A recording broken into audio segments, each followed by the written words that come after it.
संस्कृत संस्कृती संवर्धन आळंदी देवाची पुणे आयोजित श्लोक पाठांतर स्पर्धेत विद्या या विषयावर मी कुमारी संयम्य जोशी गट क्रमांक 3 मधून 2 श्लोक सादर करणार आहे।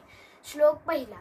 विद्या ददाति विनय विनयात याति पात्रतां पात्रद्वाद धनमापनोति धनात धर्म तथा सुखम।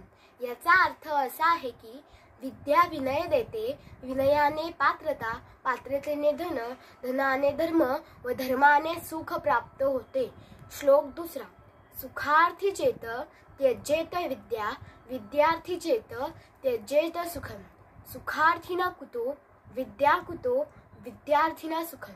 याचा अर्थ असा आहे की ज्याला सुखाची इच्छा आहे त्याने विद्येचा त्याग करावा, ज्याला विद्येची इच्छा आहे त्याने सुखाचा त्याग करावा। सुखी माणसाला विद्या कुठून मिळणार व विद्यार्थ्याला सुख कुठून मिळणार? ज्याला विद्येची इच्छा आहे त्याने परिश्रम करावे, त्यातूनच तुम्हाला आयुष्यभर आनंद मिळणार आहे। धन्यवाद।